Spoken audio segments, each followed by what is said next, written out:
جو تجھے دیکھ لے وہ مجھے دیکھ لے، ید اللہ فوق ایدیہم، جو تجھے دیکھ لے وہ مجھے دیکھ لے، واللہ ورسولہ احق ان یرضوہ، جو تجھے دیکھ لے وہ مجھے دیکھ لے، من یطع الرسول فقد اطاع اللہ، جو تجھے دیکھ لے لباس آدمی پہنا، جہاں نے آدمی سمجھا مزمل بن کے آئے تھے، میری دادا کیسے تقریر کرتے تھے، آؤ سناؤ، لباس آدمی پہنا، جہاں نے آدمی سمجھا ارے مزمل بن کے آئے تھے، تجلی بن کے نکلیں گے، مزمل بن کے آئے تھے، مزمل بن کے آئے تھے، تجلی بن کے نکلیں گے، بشر کے رنگ میں وہ بے رنگ ہی کا جلوہ پنہا تھا، بشر کے رنگ میں وہ بے رنگ ہی کا جلوہ پنہا تھا، صدیقی صاحب یار نہیں بچ پردے خود پردہ ہی یا، بشر کے رنگ میں وہ بے رنگ ہی کا جلوہ پنہا تھا، بشر کے رنگ والے صبغت اللہ بن کے نکلے گے، بابا نالے عبودیت بسرتاج الوہیت، خدا یکتا کی یکتائی کا نقشہ بن کے نکلے گے، محمد مصطفیٰ معاشر میں طٰہٰ بن کے نکلے گے، اٹھا کر میم کا پردہ عبیدہ بن کے نکلے گے، وہی تھا خود عبد سنوے دے، اٹھا کنال ملوے دے، دماغے کو چکلنے دے، اے الٹی چال کیا کچھ بھی، عبودیت کو رنگلا جس، الوہیت کو چمکا جس، تے ہر شان ٹھمکا،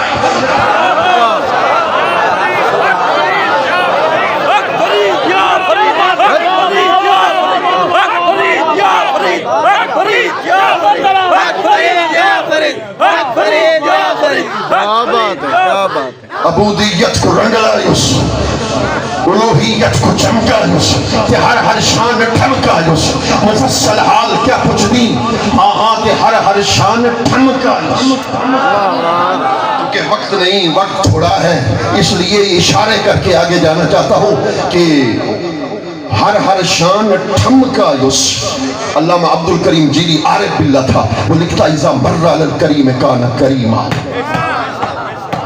جواد کانا جوادا، جب حضور شب معراج اللہ کی صفت کریم سے گزرے تو کریمیت کا رنگ غالب ہو گیا، حضور اللہ کی صفات جواد کے قریب سے گزرے، جوادیت کا رنگ چڑھ گیا، صفت غفور کے قریب سے گزرے، غفوریت کا فیض مل گیا، صفت ستار کے قریب سے گزرے، ستاریت کا رنگ چڑھ گیا، صفات خدا کی تھی، فیض مصطفیٰ کو مل گیا، جب حضور واپس آئے تو پھر خواجہ محمد یار فریدی کی روح نے دیکھ کر کہا ہوگا عبودیت کو الوہیت کو چمکا یس، کہ ہر شان ہر شان ٹھمکا یس، مفصل حال کیا کچھ بھی، یہ دل ازلو ہے دیوانی، شراب حب مستانی، محمد یار وچ فان، سبحان اللہ کیا بات ہے، محمد یار وچ فانی والنجم اذا ہوا۔ میں یہ صدیقی صاحب کی مہربانی ہے، وہ کوئی نہ کوئی لقب ڈھونڈ لیتے ہیں، ہر خطیب کے لیے بولتے ہیں، ہر خطیب ان کا محبوب ہوتا ہے، اس لیے وہ محبوب کو محب خوش کرتا ہے۔ میں یہ جملہ ان کے لیے ایسے نہیں بول رہا، مثال دے رہا ہوں، مگر جملہ جہاں جائے گا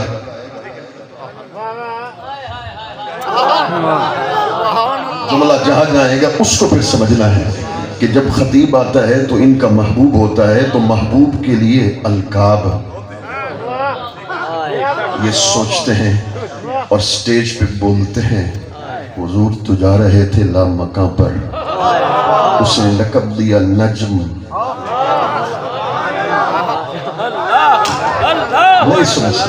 اس نے لقب دیا نجم۔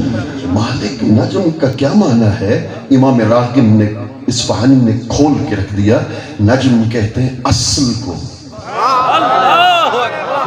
اصل کو، محبوب یہ جو ہائے خدا کی قسم اگر جملہ تم نے ضائع کر دیا نا تو میں ادھر تقریر بس کر دوں گا، اس لیے میں ذوق والا بندہ ہوں اور ذوق والوں سے تقریر کرتا ہوں۔ تو نجم اصل ہے، کیوں؟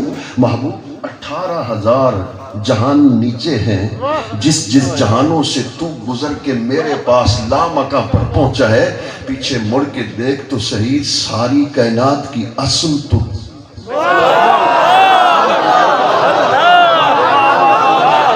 اب تیری مرضی، پیچھے مڑ کے دیکھ تو صحیح محبوب، ساری کائنات کی اصل تو ہے، عالم ملکوت کی اصل بھی تو ہے، عالم انس کی، عالم بشریت کی اصل بھی تو ہے، عالم ارواح کی اصل بھی تو ہے۔ اور سنو میری بات، اور سے سنو، یہ کم عالم تمہیں یہ بات بتائیں گے، صرف معراج میرا دعویٰ ہے، میرا سودا ہے، جس کو اچھا لگے لے لے، مگر نہ واپس کر دے۔ خدا کی قسم شب معراج حضور زمینی سفر کرتے ہیں، آسمانی سفر کرتے ہیں، اور ملکوت کا سفر کرتے ہیں، عالم قدس کا سفر کرتے ہیں، سدرۃ المنتہا کا سفر کرتے ہیں، حجابات عظمت کی طرف جاتے ہیں، عرش کا سفر کرتے ہیں، مکان سے اٹھ کر حضور لا مکان تک جاتے ہیں۔ کیا معراج کی رات صرف حضور کو معراج تھا؟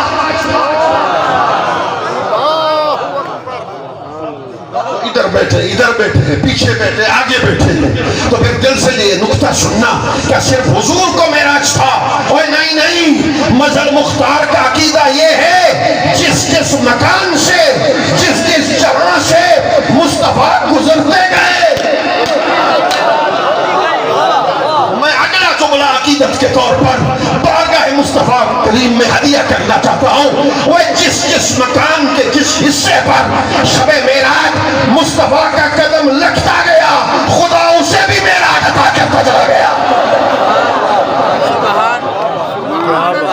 والنجم، محبوب تو اصل ہے، تو اصل کائنات ہے، اس لیے قسم ہے تیری کہ تو اصل ہے۔ والنجم اذا ہوا، میرے کریم آقا صلی اللہ علیہ وآلہ وبارک وسلم پہنچے شب اسرا کا دلہا بن کر، حضور جب پہنچے سدرۃ المنتہا پر، ایک جملہ بولتا ہوں میں اپنے ذوق کے لیے بولوں گا، جبریل امی کو روکا، تیری کوئی حاجت، سوال، ضرورت، کوئی ضرورت حاجت ہو تو بول۔ وہ تو زمین سے حضور کے ساتھ تھے، تو زمین پر بھی حضور فرما سکتے تھے تیری کوئی حاجت ہو، خواہش ہو، ضرورت ہو۔ چلو زمین پر نہیں، پہلے آسمان پر فرما دیتے، ساتویں پر فرما دیتے، سدرہ پر ہی کیوں فرمایا تیری کوئی حاجت ہو۔ ایک جملہ بولتا ہوں، حضرت جبریل علیہ السلام بڑی مقدس ترین ہستی ہے، مگر میں اپنے سرکار کی شان کو بیان کر رہا ہوں، ذرا غور سے سننا۔ تو زمین پر بھی حضور فرما سکتے تھے حاجت ہو، حضور سوال کا ذکر نہیں کیا، سوال کا ذکر نہیں کیا، تیرا سوال حاجت ہو، وہ جو عالم قدس کی مقدس ترین ہستی کا حاجت روا ہو۔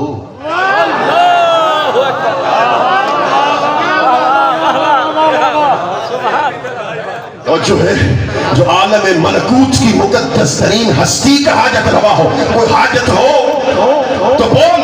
میں ایک جملہ دل سے کہتا ہوں، فتووں سے نہیں ڈرتا۔ سرکار نے زمین سے نہیں پوچھا، بلکہ جبریل کو اس کے گھر پہنچا کر، جو ہے جبریل کو اس کے گھر پہنچا کر پوچھا، اب بول تیری کوئی ضرورت حاجت ہو تو پیش کر۔ وہ حضور کا استاد کہنے والا، حضور اس کے گھر پہنچا کر فرما رہے حاجت ہو تو بول۔ اس لیے کہ جبریل کو حضور اس کے گھر پہنچا کر فرما رہے تھے کہ وہ میرے دادا تھے حضرت ابراہیم خلیل اللہ، جن کے لیے تو زمین پہ پہنچا تھا کہ آگ کو گلے گلزار بنا دو، انہوں نے کہا حسبی اللہ، اللہ میرے لیے کافی ہے۔ وہ خلیل تھے۔ یہ جملہ کہہ رہا ہوں میں نہیں کہوں گا، سبحان اللہ تیرے دل کہے گا۔ وہ خلیل تھے جن کے لیے تو سدرہ سے زمین پہ پہنچا تھا۔ یہ زمین سے سدرا پر پہنچ کر تجھے اپنے گھر پہنچا کر تجھ سے فرما رہے کو حاجت ہو. ایک جملہ کہہ رہا ہوں، فتووں سے نہیں ڈرتا، تیری کوئی حاجت ہو تو حاجت پیش ہو جائے. کوئی تیری حاجت ہو تو بارگاہ رسالت مآب میں حاجت پیش ہو جائے. تو خدا کی عزت کی قسم سرکار کا مقام یہ تھا. آگے چل آگے چل. کہ حضور کے علم میں نہیں تھا آگے نہیں جا سکتا؟ کیا سرکار کے علم میں نہیں تھا کہ آگے نہیں جا سکتا؟ علم میں تو تھا، مگر پوچھا کیوں؟ اس لیے کہ اس کی زبان سے اقرار کروانا چاہتے تھے کہ ایک بال کے برابر جاؤں تو جل کر خاکستر ہو جاؤں گا. جہاں جبریل رکے، ایک جملہ بول رہا ہوں، جہاں جبریل رکے حضور وہاں سے چلے، وہاں سے چلے. براق رکا، پھر آگے رفرف رکا، بعض کہتے ہیں بکہ نور رکا. مولانا اس کے آگے لامکان تک حضور کیسے پہنچے؟ یہ کئی سالوں سے میں ادھر آ رہا ہوں، آپ کی خدمت میں پیش ہو رہا ہوں. مجھے کسی سے پوچھنے کی ضرورت نہیں ہوئی.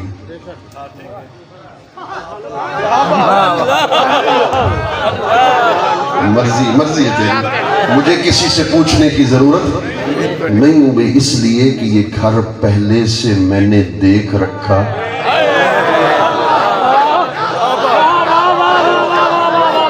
توجہ ہے، یہ گھر میں نے پہلے سے دیکھ رکھا تھا، تو اس لیے کسی کی پوچھنے کی ضرورت نہیں تھی. تو پھر چلو یہ نہ ہو تو پھر سومرو صاحب کسی بندے کو بھیج دیں انٹرچینج پر کہ اس کو جا کر لے آؤ. وہ بھی ہوا، وہ بھی ہوا. جبریل پہنچے تو پھر اگر سومرو صاحب خود آئے، میزبان مہمان کے پاس خود آئے، یہ بھی ہو سکتا ہے. ذرا ہاتھ جوڑ رہا ہوں، میں اپنے تقریر کے منتہا پر تمہیں لے کے چلنے والا ہوں. پھر اس کے بعد عشق، اس کے بعد آپ سے رخصت. جب سرکار سدرا کے آگے رف سب رک گئے، حضور مولانا کیسے گئے؟ کیسے گئے؟ کوئی ساتھ تو نہیں تھا. اس کا مطلب ہے وہاں سے لے کر لامکان تک حضور نے رستے پہلے سے دیکھ رکھے تھے. وہ حضور کی حقیقت کا دیسی لامکان تھا. پیر فرید نے ایسے نہیں کہا غیب الغیب دے دیسوں آیا، شہادت دے رہا آیا. حضور تو تھے وہاں، حضرت فاروق اعظم نے، آپ تو عرشی تھے. تو حضور کا حقیقت کا دیس تو وہ پہلے سے راستے دیکھ رکھے ہوں گے. اگر تو تلا ہوا ہے اپنے جیسا بشر کہنے پر تو تیرے مقابلے میں مجھے حق بنتا ہے کہ یہ جواب دے دوں. خدا کی قسم اگر تو کہتا ہے کہ پہلے سے راستے دیکھے نہیں تھے تو پھر گئے کیسے؟ تو پھر ماننا پڑے گا کہ جو بلانے والا تھا وہی لامکہ تک لے جانے والا تھا. دلیل دے. میں نے کہا سبحان الذی اسریٰ بعبدہ، اسریٰ کا فاعل حضور نہیں. دعویٰ نہیں کیا حضور نے کہ میں نے سیر کی. اسریٰ کا فاعل الذی، اللہ کی ذات ہے کہ اللہ نے سیر کروائی. تو جو بلانے والا تھا، میں تو ادھر دروازے پر پہنچا، انہوں نے کرم کیا، سومرو صاحب نے وہاں سے مجھے ادھر لے آیا. تو کیا مطلب ہے کہ میزبان مہمان کا استقبال گھر میں نہیں کرتے؟ تو جو ہے وہ گھر سے باہر آ کے کیا کرتے ہیں.